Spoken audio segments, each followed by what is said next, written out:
In this episode of the Courageous Public Health Podcast, Angela N. Frazier reflects on what happens when we refuse to let difficult moments define what's possible next. From losing her mother just before graduate school to leaving the security of a full-time job to lead Sisters in Public Health, to building a national organization dedicated to connection, wellness, and professional growth, Angela shares why some of the most important decisions begin with simply taking the next step. This conversation explores courage, sisterhood, leadership, and the power of creating spaces where people don't just succeed, they belong. You're listening to the Courageous Public Health Podcast, episode 70. To all the courageous women leading in public health, this podcast is your space to turn up the volume on your courage. This space centers your voice. This space celebrates your passion. This space amplifies your courage. My role? To listen, to amplify, and to stand with you in the fight for equity. My name is Dr. Christy McClamrock. I am an epidemiologist, consultant, the founder and CEO of Courageous Public Health, and the host of the Courageous Public Health Podcast. Each week, I have real, unfiltered conversations with women in public health about the challenges you face, the power you hold, and your vision for the future. We talk about the authenticity, vulnerability, and courage that you bring, not just to public health, but to every part of your lives. Because courage is about action, even in fear. It's about taking up space, leading unapologetically, refusing to be erased, and knowing you never have to do it alone.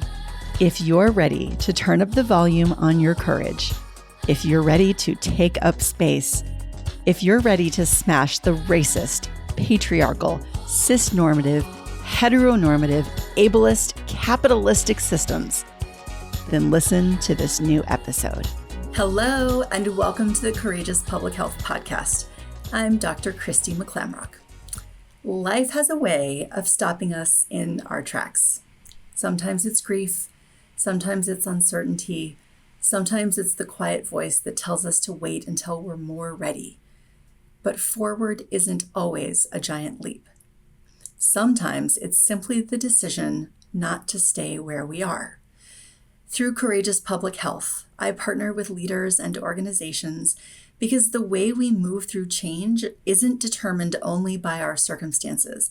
It's shaped by the people, relationships, and conditions that help us keep moving. Today's conversation is with Angela N. Frazier. Angela is the founder and CEO of Sisters in Public Health and the author of A Kid's Book About Suicide. Angela received her Bachelor of Science in Health Sciences and Communication from Portland State University. She also holds a Master's of Public Health in Community Health from UTHealth School of Public Health.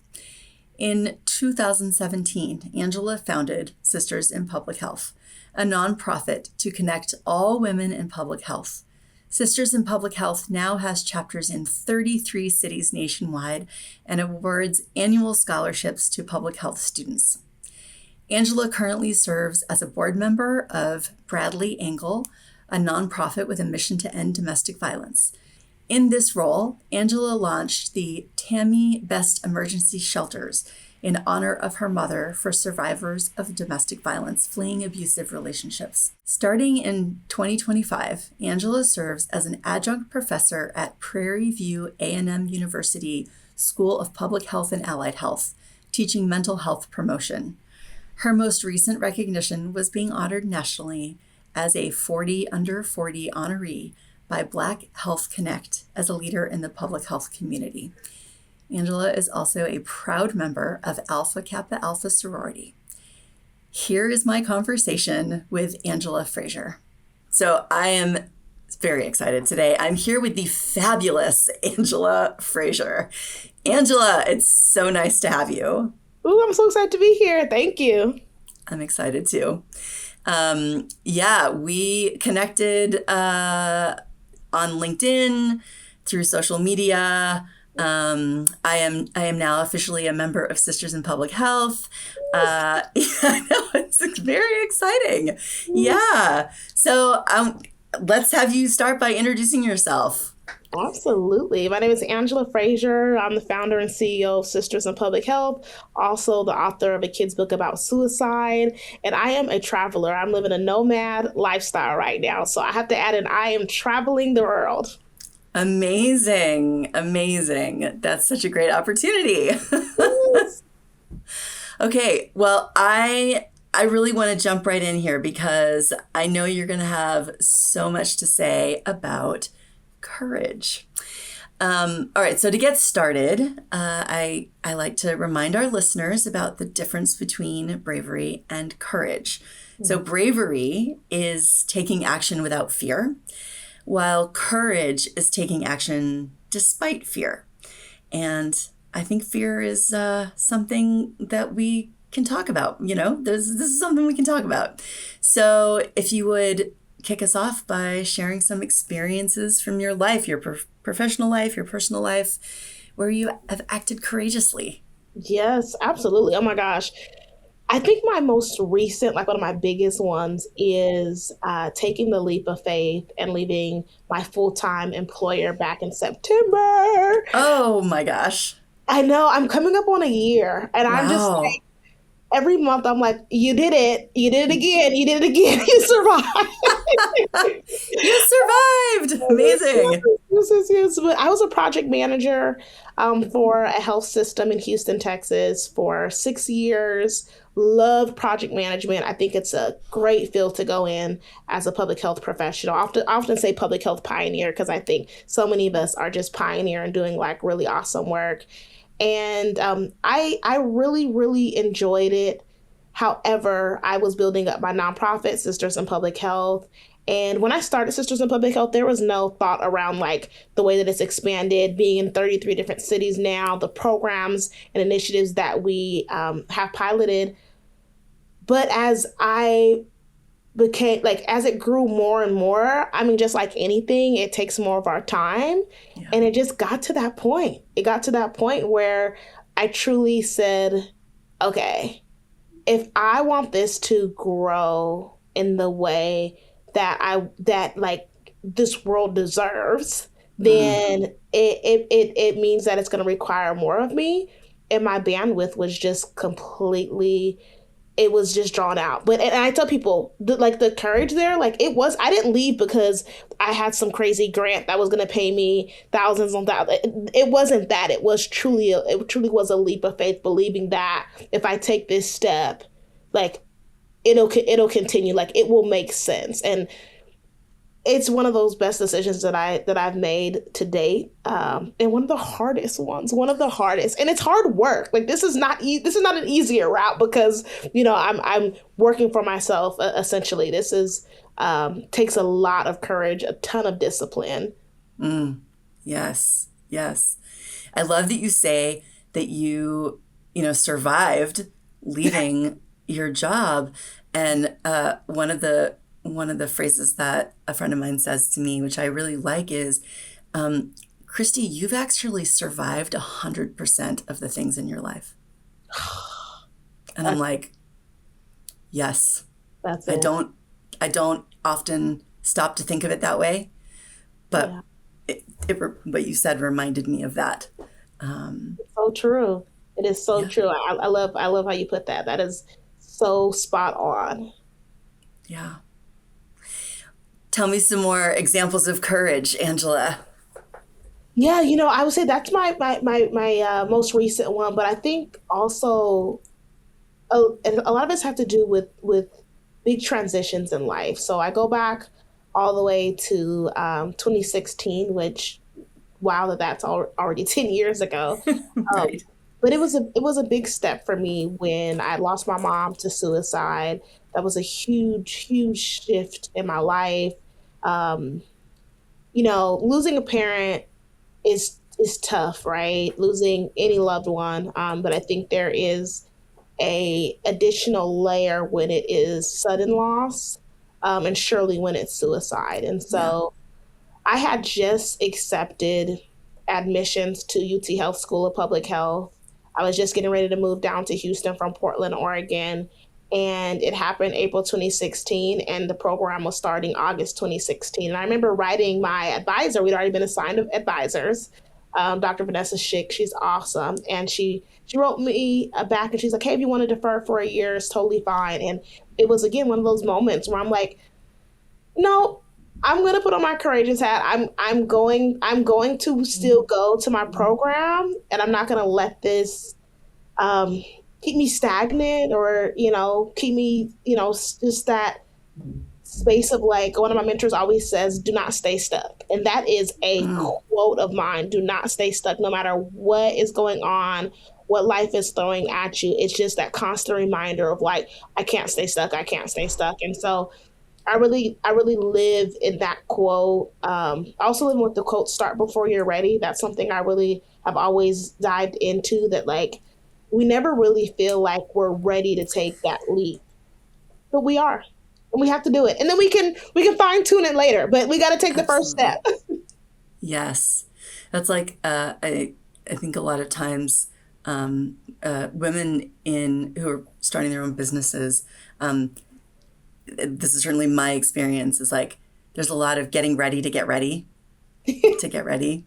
I'm getting ready to get, and then I'm getting ready to get ready. It's like, you're ready, girl. Go. It's time to go now. Do it. 100%. Well, I appreciate you sharing. I appreciate you sharing that about your mom, and certainly, that I can imagine that adds even more layers of grief and and requires additional healing, right? Yeah. Absolutely. Yeah. You talked about, so the piece about staying stuck, I actually think that so sometimes courage doesn't actually show up as fear, right? It doesn't actually show up as acting despite fear. Sometimes it shows up as acting despite being stuck. Yeah. Right? Yeah. It's yeah. So I think that really resonates to me. Absolutely. And the big transitions. I wonder if you can think of any, well, I'm sure you can, examples of courage that were in the smaller moments, like not necessarily the big transitions, but in some of the smaller moments. Yeah, I think I see it a lot with decision making with Sisters in Public Health. Like, it's not always, like you said, it's not always the big things, but it's the day-to-day, like, am I spending the right amount of time on something? Should I be working with this committee on this, or, am I responding fast enough, or am I spending adequate time in visionary work of the organization, right? Because it's really easy, especially with SiPH being such a national organization now, it's really easy to like want to do the day-to-day operations to keep things pushing forward, and forgetting that, like, as a founder and CEO, like, I have to have like just blockage time of like, what does 5 years look like from now? Like, and that's hard. Like, that's a constant challenge, because the now requires us to be present in a certain way. And I have a really awesome team, and I'm incredibly blessed in that way. And my leadership is still needed in some things that are day to day, right? But there's such a place of like, okay, what does this organization need from me now, 4, 5, and 10 years? Because I always say to the team, and they hate when I say this, but like, I won't always be the CEO. I will always be the founder. Yes. But there's a day that comes that I'm not going to be the CEO. So like, how do I make even my seat desirable? Like, how do I make this like organization to where someone wants to apply to this seat? Because, when you start as a founder, you do a lot of things out of labor of love. And like, this is just my baby, and I want to see it thrive, and I want to see it grow, and the pay doesn't matter. And that's the truth. Like, I did this for free for 8 years before I was paid anything, right? Yeah. And so now it's like, okay, how do I grow this salary tied to this role? How do I hire on, the universities that we're connecting with for partnerships and company membership, and like, what does this look like for the future of the organization? So just those day-to-day decisions. Me and my friends, we call it like decision fatigue. Like, especially as like single women, we're like, we're making all the decisions. And that's how it feels in business sometimes, where I'm like, whoa. Or being able to lean in and say like, I don't have to make the decision. I have incredible leadership with the organization. And so I lean into that as well, where I'm like, you know what? I have a thought on this, but our VP of scholarship, Trish, she will determine what the next steps looks like for this particular area, and I'm good with it. I mean, as a founder, I also am a founder, and have been a founder, and it can be challenging when you get to that point where it's like it's time to delegate. Because that also, I think that takes courage. Yeah. To let go of the control of like, but I'm doing all of the things, which is amazing, because if we didn't do all of the things, then the organizations wouldn't be here, right? They wouldn't be there. And also letting go of the reins. Yeah, 100%. Yeah. Yeah. It's so incredible. I mean, I just want to just pause on this. So 8 years ago, you started a nonprofit by yourself, just an idea. And now it is a national organization, and you have quit your job and you are doing that full time with a staff to support you. Yeah. Yeah. Unreal. It's awesome. It's awesome. And the good thing is we've really leveraged interns and volunteers. Like, a lot of our space and our leadership roles hold that as well. And that's one of the things that's just been awesome to see women come together truly to advance the next generation of women in public health. It's a dream. It's unreal. Like, sometimes I'm like, seriously, like, and it's funny because I'll go to conferences and in spaces and people will want to meet and take a picture and connect. Yeah. And I've had team members be like, that is crazy. Like, this is a real thing. And I'm like, yeah. When I'm just at home working, and it's, you don't realize how big something is until you get into these spaces and you're like, oh, this is a big deal. Like, this really is, because I don't sit in that space. I don't sit in that head space. I'm really someone who's like, what am I working on? How do I get it to the next level? How do I hand it off? And I'm just like checking the boxes, right? But as we grow, it is, it warms my heart to know that this is a recognizable organization, and we have such an awesome team that I give a ton of credit to for pushing this work forward. It's so funny. So the way that I think about this, you're talking about your super fans. You have super fans. I mean, that's hot. That's hot. It's pretty cool. It is pretty cool. And the organization as well, where it's like we've had people come up to our team members and just say the most awesome things, or just share stories, share how, they got hired through our LinkedIn job board, or how they worked on a project as an intern and they still use that in their interviews for other roles. Or, we've seen people at conferences who, started the OKC chapter, and just it's amazing. I mean, it's like it's nothing that I would have imagined. It really has surpassed what I thought this would be, for sure. Incredible. So good. So good. Yeah. So I wanted to talk to you about courage also in the context of authenticity and claiming and expressing your power. And I know that, that can be challenging, especially in spaces that don't always welcome that authenticity and that power. So can you talk a little bit about how you express and embody that courage, and what kind of challenges you faced around that? Yes. I have said this at almost several of our interviews when we're interviewing like new team members, or speaking on, podcasts, that like I am totally like myself. Like people like hang out with me, like meet me in real life, and they're like, "Oh, you're the same person." Like absolutely. If you have me on social media, I am totally me. And sometimes it's hilarious because I get in meetings with some really awesome folks, deans of these universities, and I mean, just what I always call them big wigs, like the people who are the decision makers, right, in this public health space. And I'm absolutely myself. Like I'm so authentic. I just show up in that way. I mean, same with our team, the things that come up. I mean, they see happy Angela, they see frustrated Angela, they see stressed Angela, they see when I've experienced loss. I lost my grandmother in April. They've seen the grieving Angela. Like there is no world that, and it's a sisterhood. Like I feel like I have to reflect exactly what I feel like we're supporting. We're supporting women in this public health space. And oftentimes we are absolutely carrying incredibly large loads.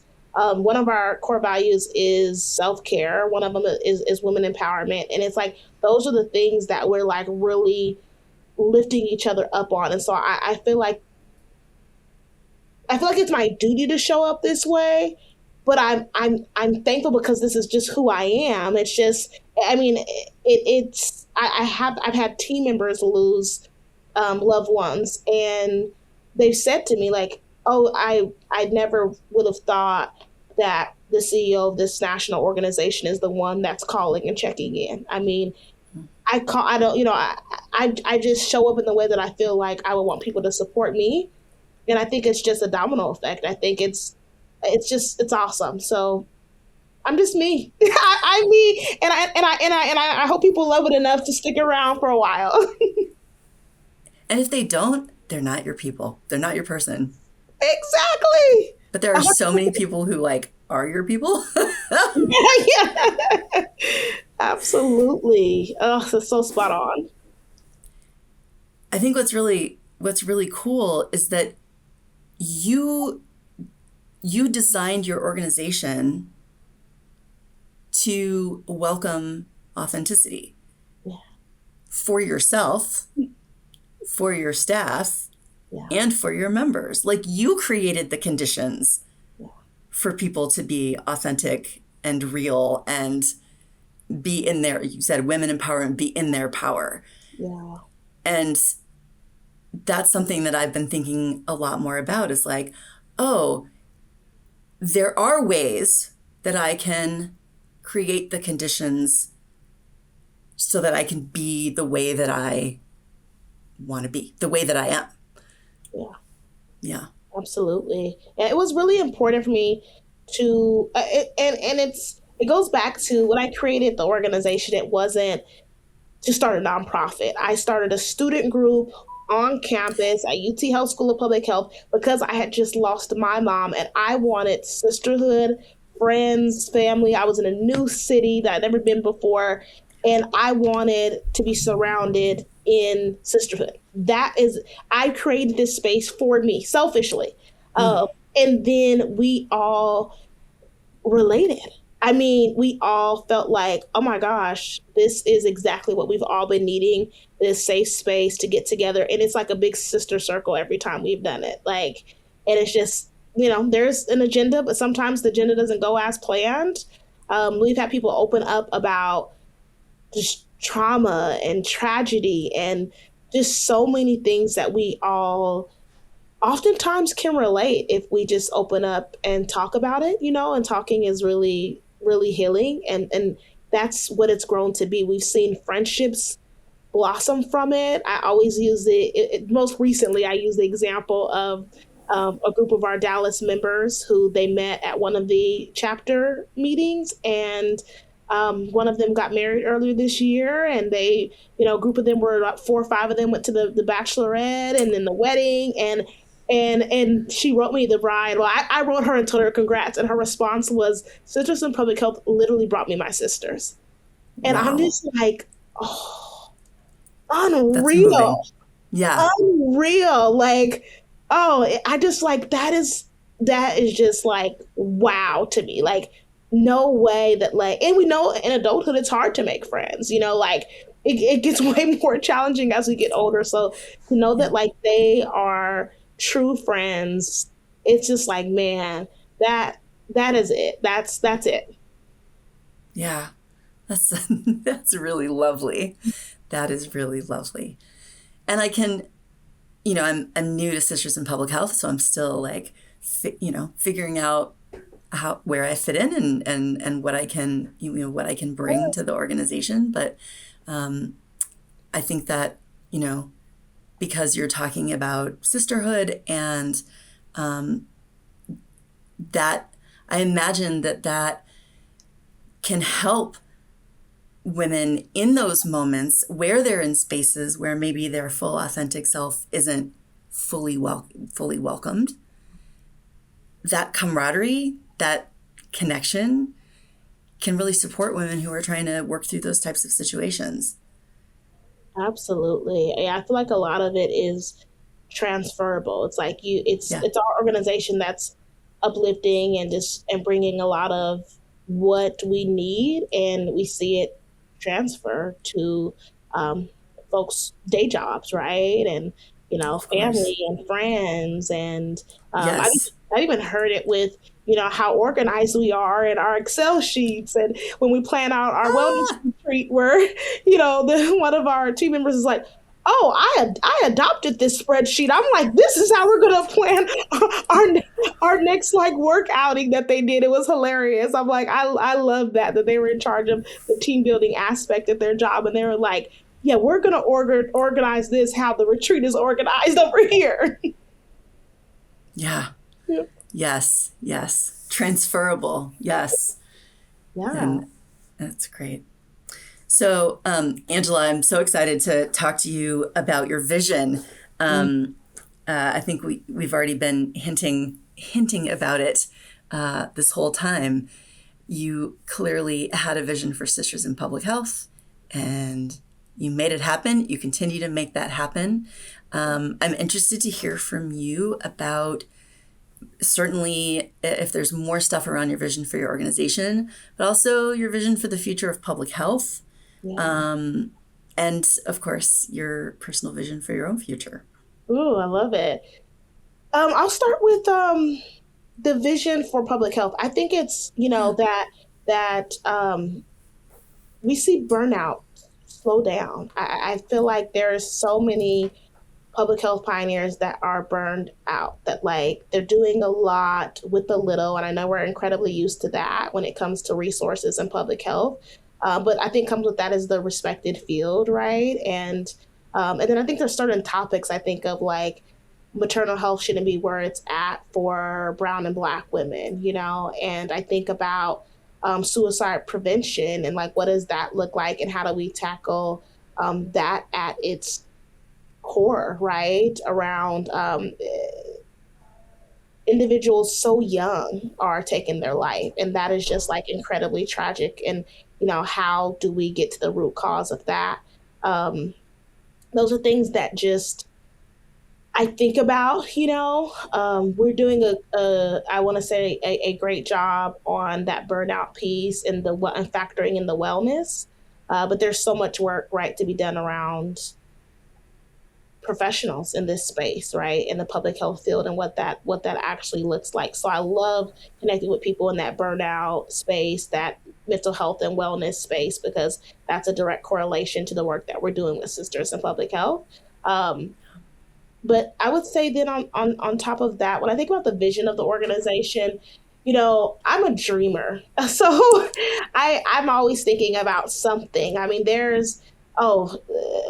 my head spins. I mean, and I let myself sit in it. Like this morning, I was up at 5 a.m. and I'm not a morning person. I'm a late person. But if I wake up and I have thoughts and I'm just like, I may not open up my laptop, but I'm surely in my notes on my phone and I'm just letting it like pour out. I'm speaking to it and just thinking through. And so some things that come to my mind are international. I mean, that's a huge one for sure. What does it look like to be an international organization? And there's oh my gosh, there's tons to unpack with that. And that's, to be determined. I think about what does it look like for university partnerships, leveraging that better. I feel like we can do better in that space, and we've already started, but it's one of those things that I feel like we could go really far in informing universities that there is a really strong benefit to have this partnership with the organization that is doing professional development, that's doing wellness, and just that kind of pipeline from one to the other. I think that's a really big deal. And then, of course, a fully funded team. I think that we have a ton of volunteers in our space, and I love that they love the organization enough to do so. But being seen as an organization that is worthy of the dollars, right? And what does that look like to get us to that next level? That's huge. I feel like that is really that would make sense. And it would I'd love to feel like that value piece is there, like that respect to the organization is there. And that respect does come in the form of money sometimes. And I think that there's a strong benefit to that because it allows us to do more. As the organization gets more funding, we do a lot of support around certifications and trainings for our team. We'll sponsor people to go to conferences. And I'll give an example. I got to call one of the team members maybe a couple weeks ago and say, hey, she'll be sponsored to go to APHA. And, I heard out of the mouth of her that I would not be even considered at my day job because I'm not at the director level, So these are a lot of times students and early careerists, even mid-careerists that are investing their time with Sisters in Public Health. And so then in return for us to be able to say, hey, you're one of the team members going to this conference, Sophie, APHA, we've brought the last 2 years, at least 2 attendees alongside myself. And it's just awesome to see and hear them say that.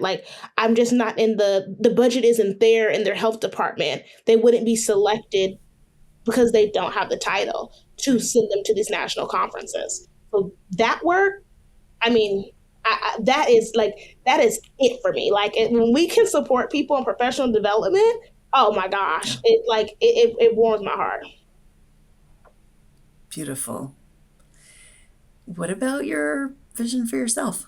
Ooh, the vision for myself, a couple things come to mind. So okay. The first thing I would say is I want to grow my nonprofit consulting.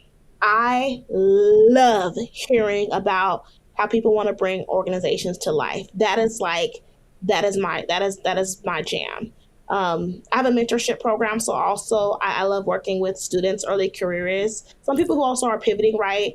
And, really encouraging them, being their accountability partner, pushing them to meet their goals. Those are some huge things for me. And then I want to practice what I preach, so I think the goal for me, and I'm getting there, I'm trying to remove the guilt away from it of hey, I can end after this call, and not feel guilty that my day is going to end, 1, 2 p.m. in the afternoon.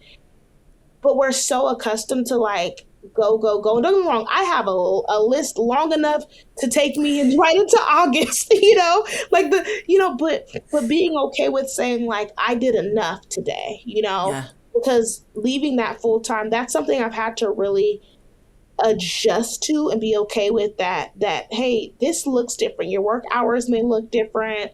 The different days of the week. Sometimes I do have my laptop open on Saturday and Sunday, right? And there's other times where I'm nope, I'm not doing this, or 3 p.m. comes and I have nothing else for anybody. I'm calling it quits. But being in that space and being okay with what that looks like. So I feel like that's a lot of practice in what I preach.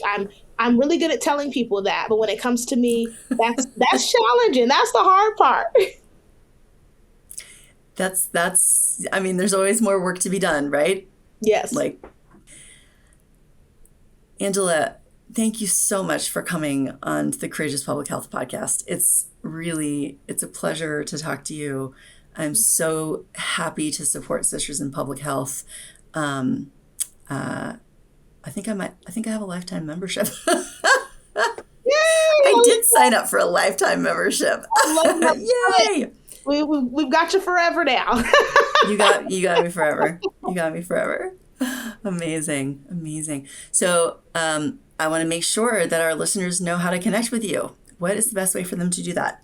Yes, absolutely. Oh, I'm on LinkedIn as Angela N. Frazier. I am on Instagram and TikTok. Yes, we live in this world of reels and all that fun stuff. And so that's like Angela Nicole F _. Of course, we have Sisters in Public Health on all platforms: Instagram, Facebook, LinkedIn. We're all over, and that's Sisters in Public Health _. Yeah. Fantastic. And I said this before we hit record, but you are a queen of social media. I'm so impressed with your social media skills. So anyone who is listening, if you haven't checked out Angela's posts, they're really fantastic. They're really fantastic. Yeah. So, well, and we'll put all of those links in our show notes, make it really easy for people to connect. And thank you so much for coming on. It's great to talk to you. Thank you for having me. Yeah, it's my pleasure. There will always be reasons to wait, to postpone the decision, to stay where things feel familiar. Angela Frazier reminds us that courage doesn't always look dramatic. Sometimes it looks like taking one step forward. Sometimes it looks like asking for help. Sometimes it looks like creating the kind of community you need yourself. That's the work of Courageous Public Health. We help leaders and organizations create the conditions that make growth, connection, and possibility more likely. If this conversation resonated with you, connect with Courageous Public Health. The links are in the show notes. Until our next episode, stay courageous. Thank you for listening to the Courageous Public Health podcast. Visit courageouspublichealth.com to find the show notes for each episode and learn how to connect with us.